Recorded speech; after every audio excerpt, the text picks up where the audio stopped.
Thanks for tuning in again, everybody. We're back with your favorite podcast, Luca's Tigers and Bronze. Oh my.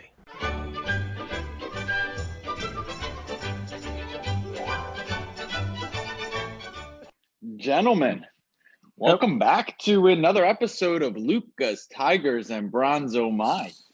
We're recording this early in the morning for you guys, so maybe you guys will sense a little bit of a different vibe before Cage's 16 sodas kick in throughout the day, and he's so jittery that he can't stop talking. You're falling asleep? Too early in the morning for you, huh? Nah, I just figured I'd add a little sound effect for those listening.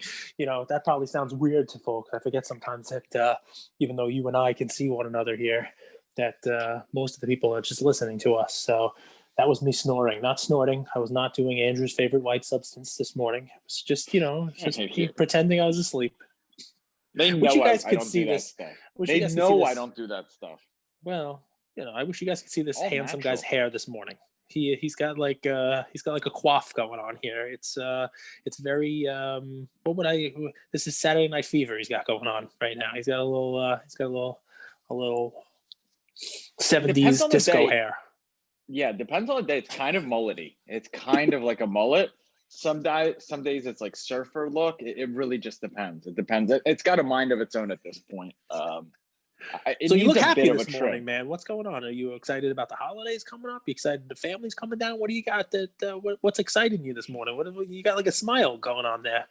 What happened? Did the cleaning lady just leave? Is that what happened?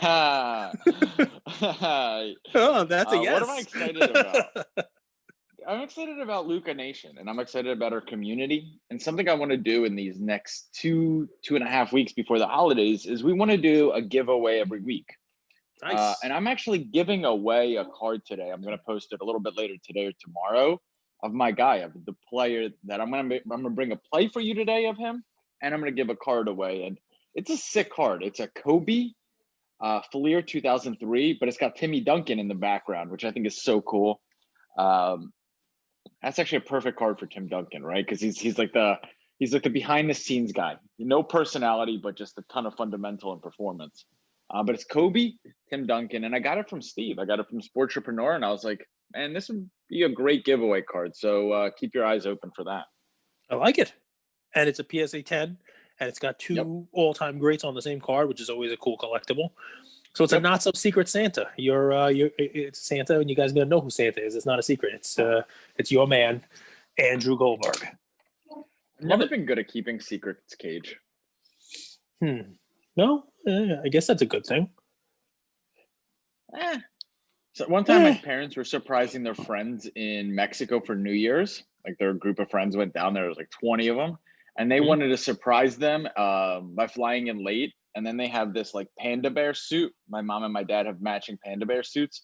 And they wanted to start walking the beach in those panda bear suits to surprise their friends. It was actually pretty funny. But I accidentally told their friends that they were coming at a dinner Tell your party. friends. Tell your friends. People like that when we say that. We say, tell your friends. Tell your neighbors. Tell your friends. Tell your enemies. Tell them all, man. Tell everybody. It's good stuff, What man. about you? What's on your mind right now before we get into our plays?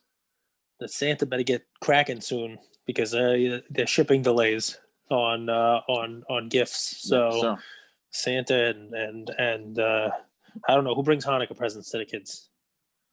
The rabbi, Hanukkah Harry. I mean, like who is it? Hanukkah Harry? Is that the guy's name? I don't know. My mom and my dad.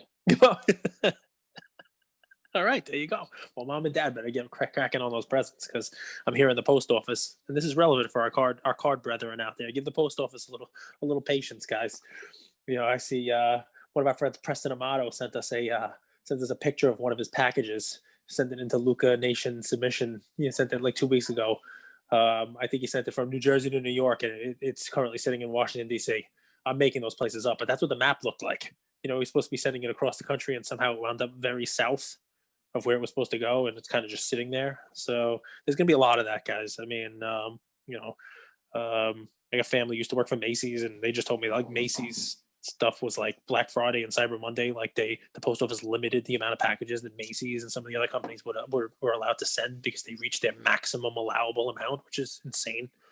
But fun stuff. So keep Well, that in mind. as long as all those mail-in ballots got in there, that's all that matters to me.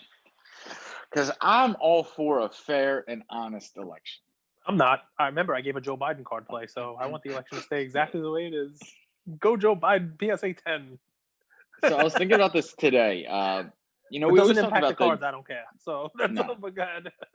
the junk wax era, right? There was this That's right. era where Yep. they just printed too many cards, and that's normally talked about in a negative light. Mhm. But my play today will actually be a way to use that in your favor. So Nice. the Kobe Topps 138 card, because of how many of that card was printed, you're able to still get really good condition raw cards of the 138 paper point. Okay. So that I don't know if this is correct. I feel like it's correct. Grading was not nearly as prevalent back then, if at all, in 1996, 97, 98, when those cards came out. I know people graded and authenticated autographs in Cards Cage, but was Yep. grading similar or even in the same realm as it is today? Yep. You're not listening to a word I'm saying? Grading was not huge back then. Grading was in its infancy, and in the junk wax era, in the '90s, grading was thought of as like a non thing. I mean, I don't even know whether or not people. It definitely didn't have integration, right? So I don't know when the craze took on, but it was way after junk wax. You know, like yeah, I think it would have been laughed at the time. Definitely '80s, early '90s. When is the first time the PSA started grading cards? I don't even know the answer to this. That's a good question. But while you're looking that up, I'll tell you Yep. what that means is you're still going to see some really high condition Kobe Topps rookies floating around. I've done this myself. I've bought about 12 to 15 of them. Mm-hmm. I sent half to PSA, half to BGS. So here's my play. What I found is PSA has been grading those cards super, super harsh. I believe I got 110 out of all of those, and the rest were nines and a few sixes. But the six that I sent to BGS, I got 4 9.5s and 2 nines. So that's my play today. My play is to look for Kobe Topps 138 paper raw. They're about 150 to 250 depending on the condition and the censoring. Here's the thing. Let's say you buy it for an average price of 175 to 200, right? Yep. If it gets a gem mint, a BGS 9.5, that's $1,000 card. Yep. If it gets a 9, that's a $400 card. That's a return that you can't really find in many places with grading right now, with limited to no downside, right? Because that card isn't dropping in value anytime soon. It's Kobe. He's not playing. There's not much risk. It's actually, it popped to about $2,000 for the BGS 9.5 during August, and it actually shot back down to really the floor where it's been trading out for a very long time. So what's funny, I right? think, So yep. just to add in on why I think this is probably a smart play, and it doesn't work for cards that happen later on because they're saying the boom of grading started like in the late '90s. So the numbers I'm reading here are between '91 and '98. When '91 is when PSA started. Between 1991 and 1998, PSA graded roughly 1 million cards total in that 9-year span, 91, 98, 8-year span, right? Right now they have a 1 million card backlog. From that point on, they graded at least 1 million or more cards every year and surpasses 2 million easily now, right? So they have 1 million backlog. So what does that tell you? Obviously, in '96, they were not grading anywhere near as many cards as this. And when they were grading probably a bunch of vintage baseball stuff. You know, they were not grading, a modern Kobe base rookie card. So yeah, I'm sure there's still plenty of them out there. There really are, and people keep finding them like in their collections, because Cage, you're not the only one with a basement full of base and raw cards, right? Yep. A lot of people have that. And that 1996 set, even though it's Kobe now and we look at it like with such prestige, that's not a set that was super, super like exciting for people. So like a friend of mine, he found 8 of them in his collection. And he's an avid collector. He knows cards. They just look through his collection. It's like, wow, look at all these Kobe raw tops. The point being is there's a ton of supply. So you still have a good shot of getting great condition cards. And I would sub them BGS. Not worry about when you get them back. There's gonna be delays, all that stuff. It happens. That's just the industry we're in. And you have the potential to get 6x returns if it hits a 9.5. If it has a 10 subgrade, forget about it. That's a $1,500 card. And at worst, you're doubling your money if it gets a BGS 9. So I think it's really worthwhile to start taking a look at the Topps rookie. And it's kind of, to me, zig when they zag. Right now, everyone's focused on modern basketball, modern basketball, modern basketball, modern basketball. There might be some opportunity to get some kind of mid-vintage. I don't know where you consider Kobe. I throw him in the vintage category just because I like it, but He's I think it's vintage worth to a me. look. Yeah, he's vintage to me too, brother. He's definitely vintage to me. So tell me what the actual play is. Is the actual play buying raw, buying PSA 9, doing a little bit of both? It's buying PSA 9s and cracking them for BGS 9.5s. What's the thought on it? I love it. So I'm glad you actually did that because, sorry, I was just getting a call there. The play is buying raw and sending to BGS. But if you have a risk threshold that's, you want to know the condition of the card you're getting, I think buying PSA 9 and cracking to BGS is also a similar option.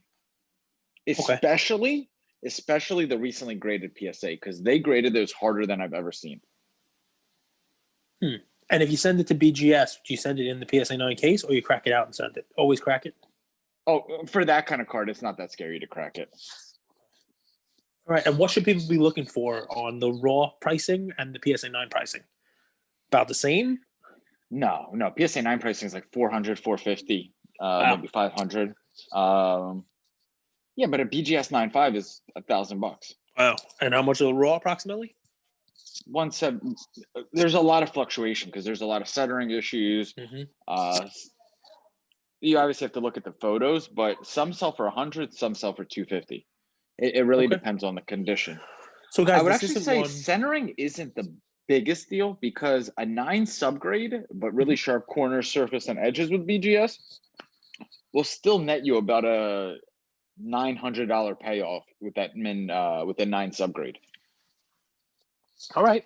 Well, so I mean, this isn't one to just jump on, right, and just go out there and find them and buy as many as you can at the lowest price. We tell you to do that sometimes with modern day Prism base cards and whatnot.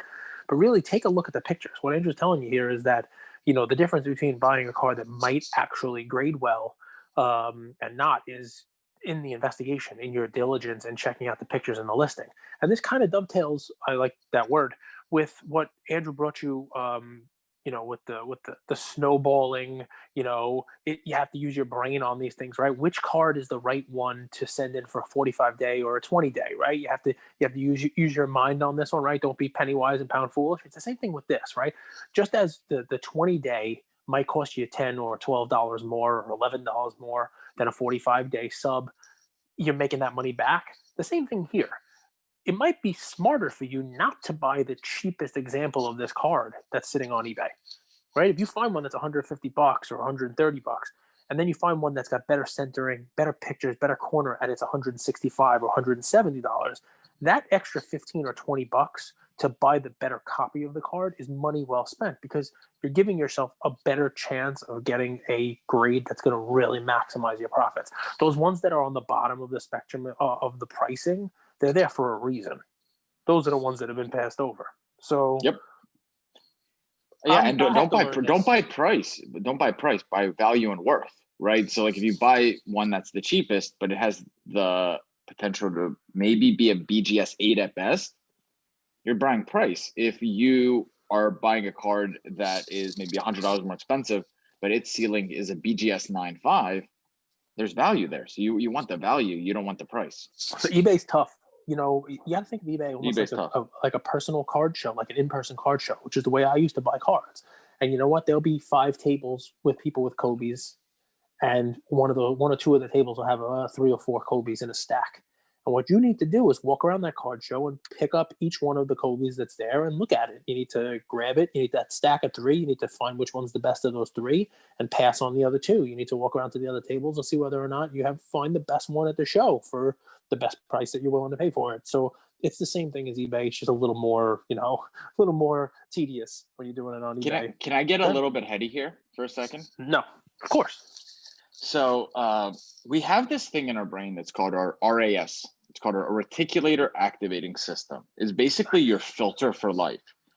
So it's actually one of those things where it's the scientific reason why positivity works, and why gratitude works is, what you focus on, you get. And the reason being is because your RAS is a filter. So it's often when you buy a new car, you start seeing that car everywhere. That is your RAS at work. So why do I say that? When I'm going after cars like this Kobe, I program it in my RAS. I'm not necessarily going out and just going on eBay and just buying everything there.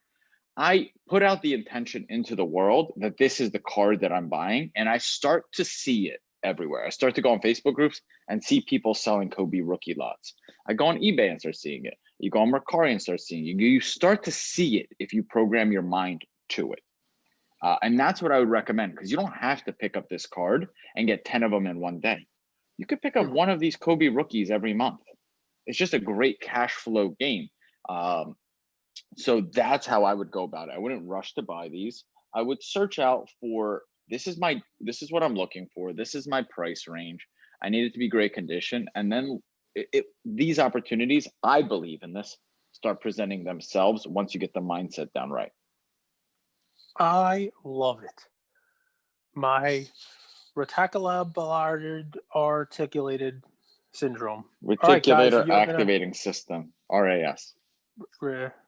Ridiculous asinine system. Perfect. I love it, guys. And basically what he's telling you there is set goals for yourself. You can use your conscious mind to send messages, to focus your mind. And this is what he's telling you here. Focus your mind, laser focus on that Kobe and the right one. I like it. Redunculous. I mean, guys, search reticular activating system, RAS, in Google and read about it. It's a fascinating concept. Because would you say that intertwines with the monkey mind in any way?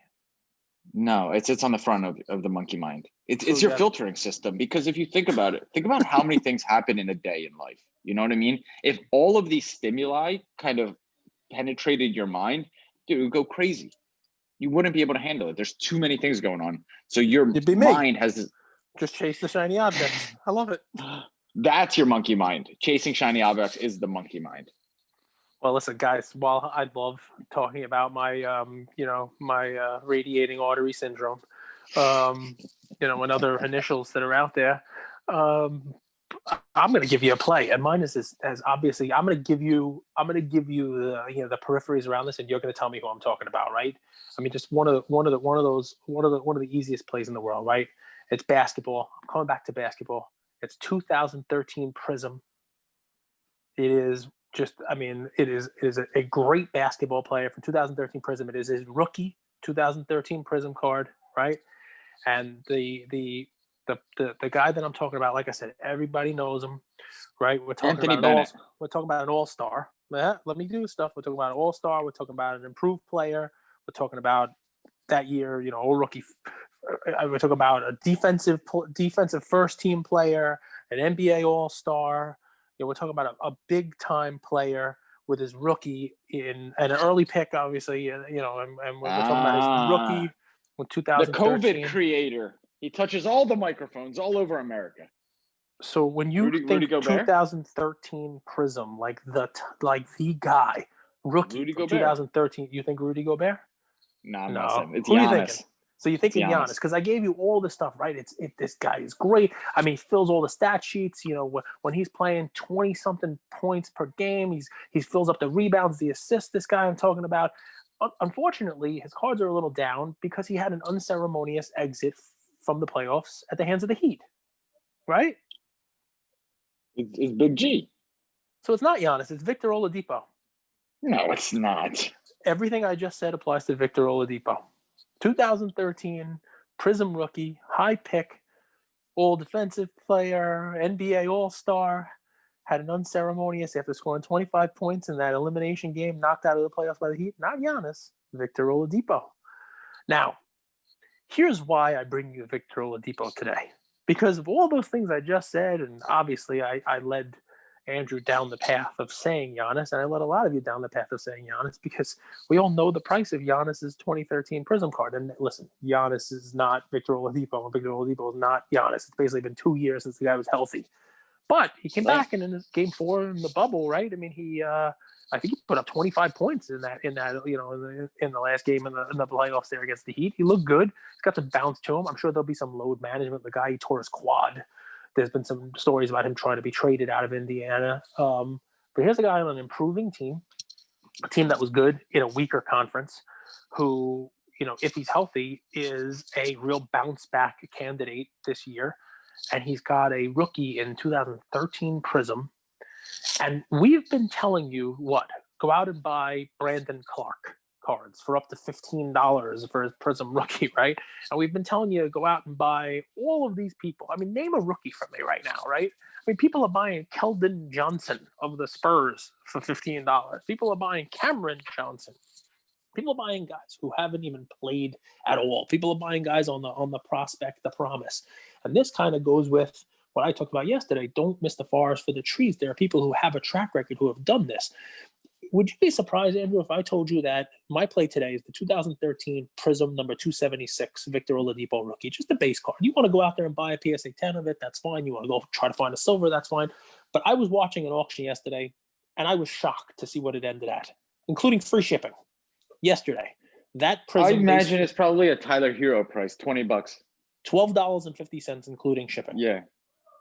Now, I bring this to you because, look, you might not buy Victor Oladipo, but there are as many Victor Oladipos out there as there are Tyler Heroes, right? And this is one of the most interesting phenomenon there are with me and my brain with this hobby, because I am coming at it differently than what everybody else is doing. Everybody is buying the momentum play, the Tyler Hero, blah, blah, blah. And I'm curious to see what happens when Hero comes out this year and doesn't have the role that he had in the bubble. Or maybe he doesn't do well in that role. Maybe he's great and the momentum continues. But there will be a player, whether it's Hero or Michael Porter Jr. or Devontae Graham or somebody that people are high on and they're expecting him to continue his rise, continue to have that stuff, and it just doesn't happen and momentum dies.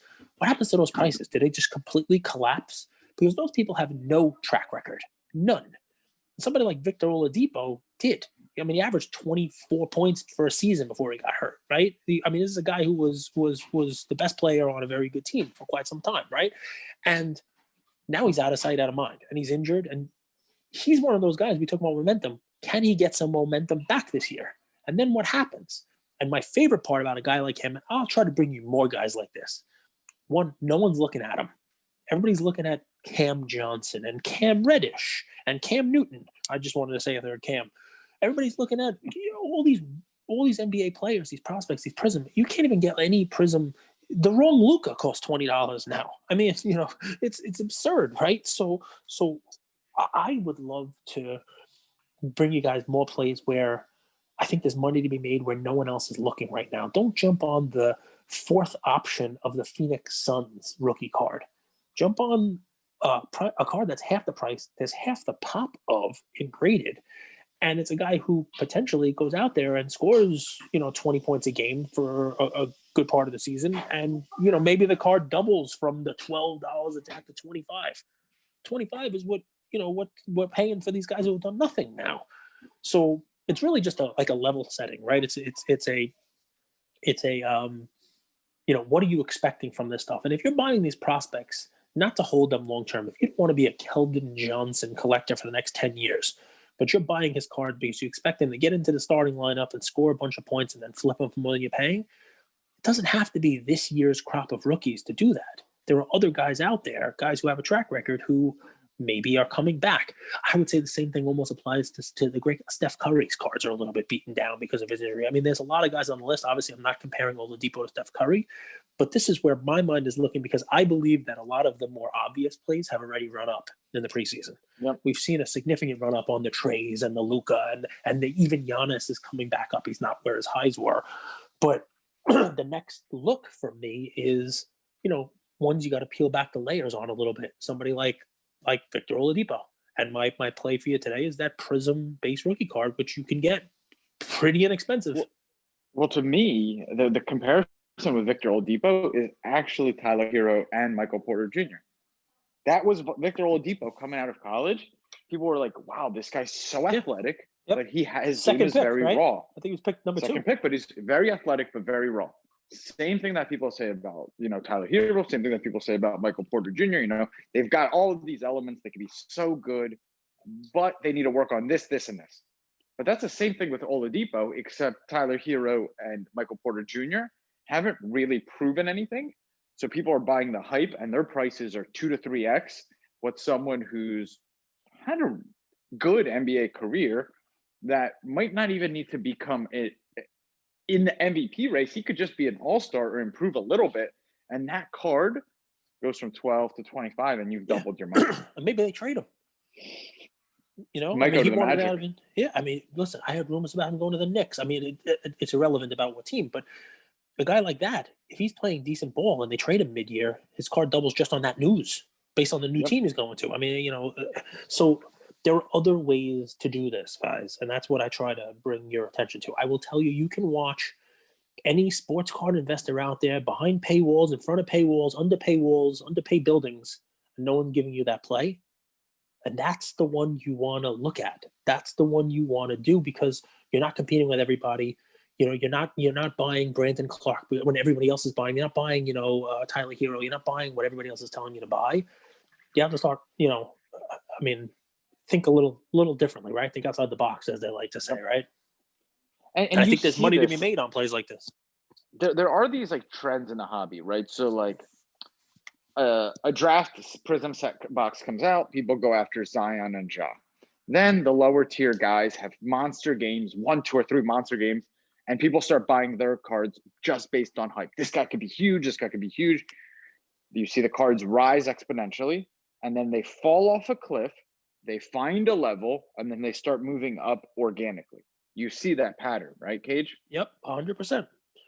Well, it's impossible to know what the ceiling or the floor is, but until it happens. So when you see that Victor Oladipo's Prism cards are $10, $11, you're like, they've been this way for the last year. We found the floor.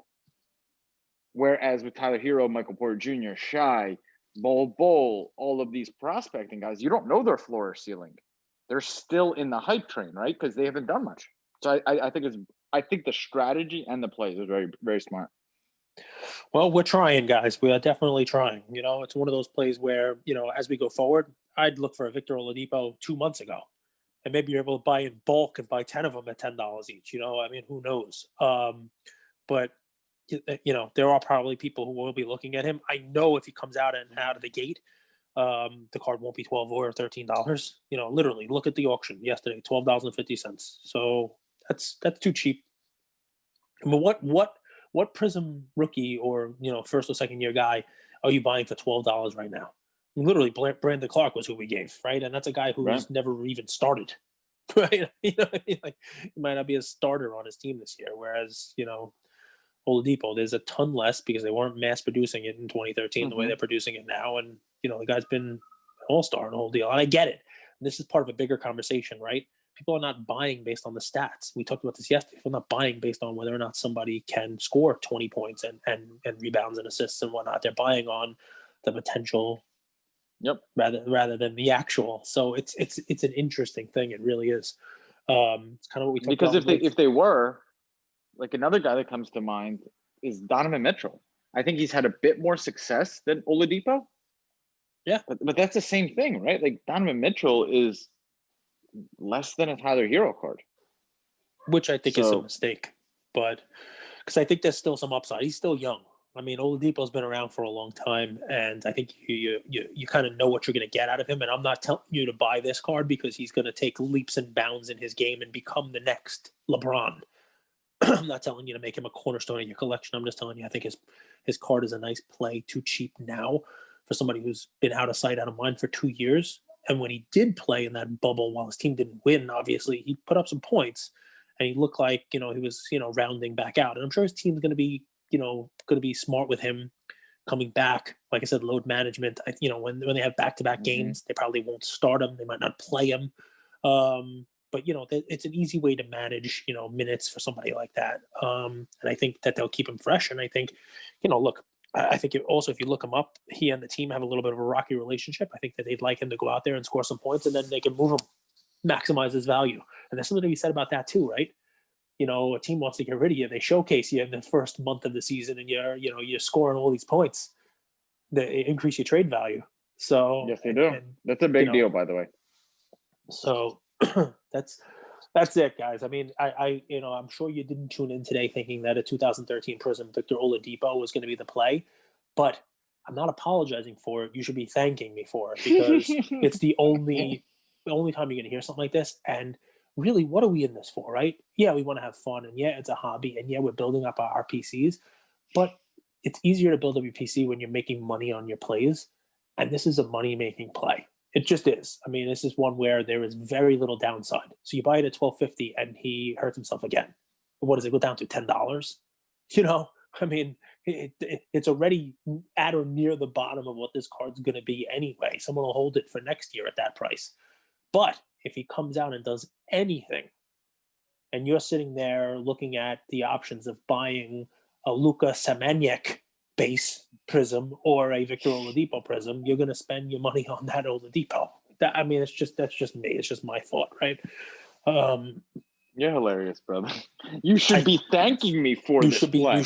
I think you should thank me and be on your way. That's it.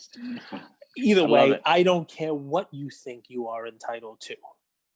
I'm curious. Want me on that wall. You need me on that wall. If you can't tell me what movie that's from, if you guys know what Cage is quoting, you don't know what movie that's from. You don't know Scarface. Colonel Nathan R. Jessup. You don't know what that's from, guys. Luca Nation. No one knows this, Cage. Oh my God! Everybody knows this, Lieutenant Caffey. Who's gonna do it? No, you have an audiographic and photographic Lieutenant memory. Weinberg.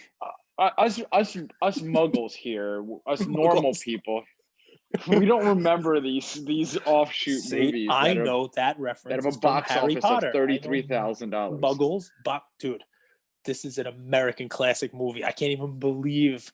I'm not going to say what movie it's from, guys, but it's you need me on that wall. And you're like the Gem Mint grading company. You give out pens for everything. Everything's an American classic. Okay, dude, this movie. When you hear what it is, when Luca Nation smacks you around yet again for not knowing what movie I'm talking about, I can't believe you, Lieutenant Weinberg. You, Lieutenant Weinberg. We object? The painting was a gift, Todd.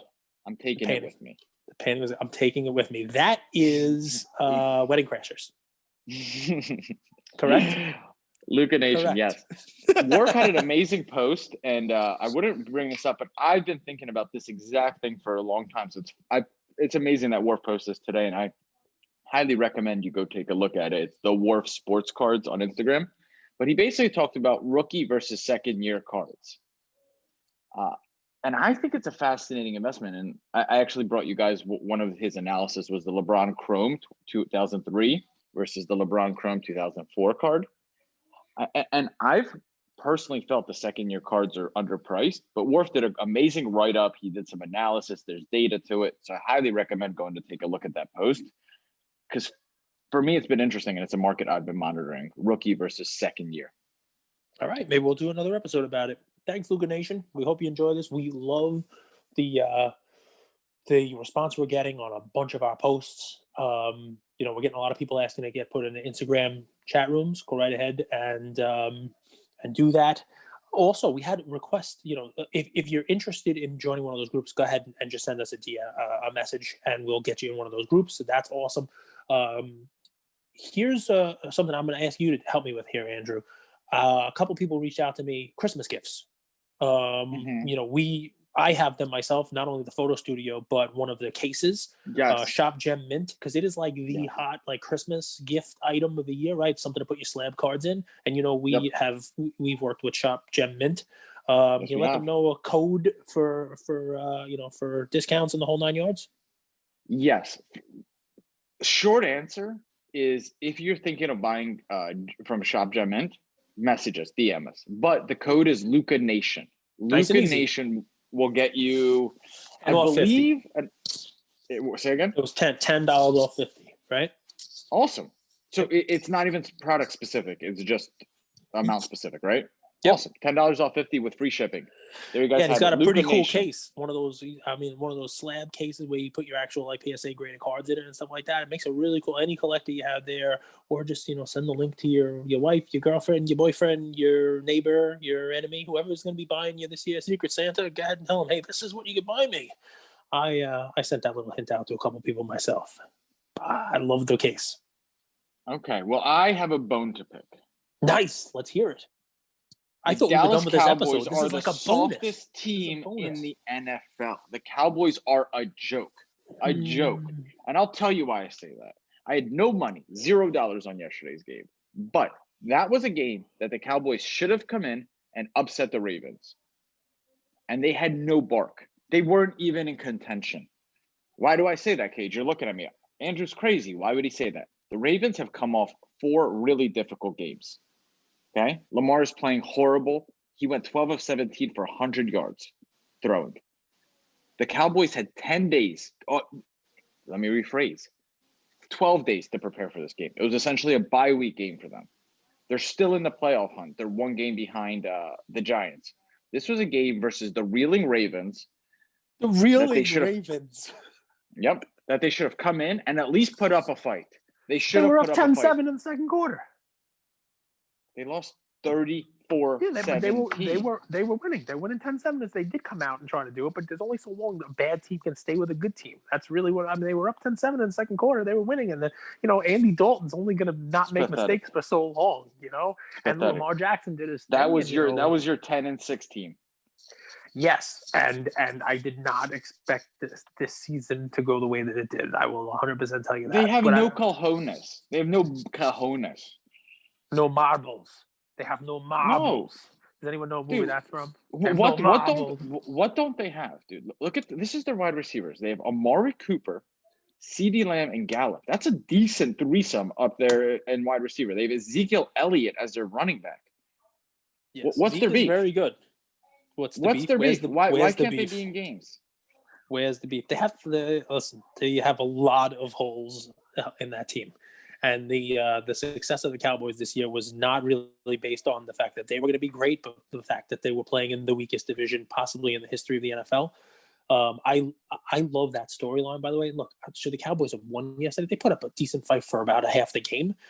They give up a really horrible bomb to Boykins there and just never look back. And then you had another 30-yard rushing touchdown from Lamar Jackson, which still does things on the field that no one does.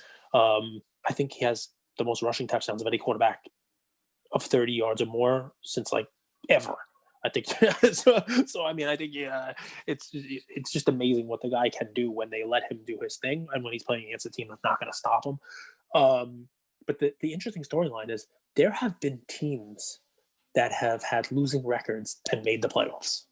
Right? There have been some 7-9 teams. Most recently, I think Seattle did it with Marshawn Lynch, and then they won a playoff game. I think with that crazy Marshawn Lynch highlight run. They actually made some noise in the playoffs. Tim Tebow, took a crappy team. There have been 8-8 teams. I think there have been 7-9 teams. I'm watching this NFC East. Could we potentially have our first 6-10 team get to the playoffs? Is that possible? It's entirely possible, right? I mean, are they 4-7? The Giants and the 4-8. I mean, what is the record? Are they 4-8? Yep, and I think they're going to win their first playoff game. I think they're going to play the Cardinals. I could be wrong, though. Are you ignoring me? No, they're 5-7. With the wins this week, they became 5-7. Wow, Giants are set to match up with the Seahawks right now. They're 5-7. So I'm just trying to see what their schedule is. They play the Cardinals this coming week, the Giants. So then they play the Browns. Win this game. Dude, the Giants are tough right now. The Giants are tough. Their defense is good right now. So, but they have to play. They play the Cardinals, the Browns, and the Ravens. Those are 3 tough games. I'm not saying they're not going to win those games. Probably nobody thought besides you that they were going to beat Seattle. Missed a money line pick. Nicely done. But they play the Cowboys in the last game of the season, which could be the difference between them going 5-11 or 6-10. And then Washington schedule. a winnable game against the 49ers. They play against the Seahawks, the Panthers, and then the Eagles at the end of the year. Talk about divisional matchups that are going to be interesting. I don't know, man. I know you like the Giants, but if I had to pick a team based on that schedule, I think Washington has the easier schedule there, definitely. I think so too. It was I interesting. think so, too. I'm really I like to root for things that have never happened before while we're watching, because that's a cool thing, you know. Like I'd love to see a team make the playoffs at 6-10. That's horrible. Then you might have to have calls for like the NFC East to be broken up, you know, like because then there's gonna be a good team in the NFC, probably in the NFC West that doesn't make the play. You know what I mean? I mean, obviously division leaders there, but there's going to be a team that has a winning record clearly that doesn't make the playoffs, and they're going to look at the 6-10 team that comes out of the NFC East and say, "What the heck is the NFL doing?" So it's interesting. It's just a fun little story nugget. There's guys, a lot of truth to that. What I need you to do is, I need you guys when you hear this episode, I need you to message. I am Andrew Goldberg. Go right ahead and send him a DM and tell him what movie that was from. You need me on that wall. No one knows, Cage. Oh, they know. They know. Trust me, they know. You're gonna feel like even more of a bonehead than you usually feel like. so Jordan did a great job. He posted to our story, and we're doing a poll here. It piggybacks on what we talked about yesterday. You know, $700. Basically the same exact card. You get the Prism PSA 10 Trey or the Prism PSA 10 Zion. Which card would you get and why? Please take part in that poll. You know, we're super curious. We're doing right now, it's 61% of the people chose Zion over Trey. That's funny. That's good stuff. All right. Well, listen, sorry, man. I just got a message here while we're talking about somebody wants to get added to the Instagram groups. So I'm doing that. I should not do that and take my attention off of you. I know you need attention all the time. Guys, listen, we had some fun plays today. We got the Shop Gem Mint. If you need any help with that, if the code doesn't work or you have any questions, let us know. But it's a cool Christmas gift. And, Andrew's play on the Kobe, I like it. I may go buy one, but I'm going to give you guys a chance to get in on first because my Kobe collection is lacking. I don't own a Kobe rookie, and that's a real hole in my collection. I'm gonna have to buy a Kobe rookie, some kind of Kobe. And it's always nice when you grade it yourself. It is. I agree with that. There you guys have it. Another episode. We love you guys. Until tomorrow. Take care, everybody. Thank you for spending some time with us on another episode of the Lucas, Tigers, and Bronze Oh My podcast. Do us a favor and subscribe. You know what? Don't just like and subscribe. Everybody does that. If you like us, tell your friends, tell your neighbors, tell your enemies, tell everybody. And we hope you got something from spending some time with us today, and we'll see you next time. Thank you.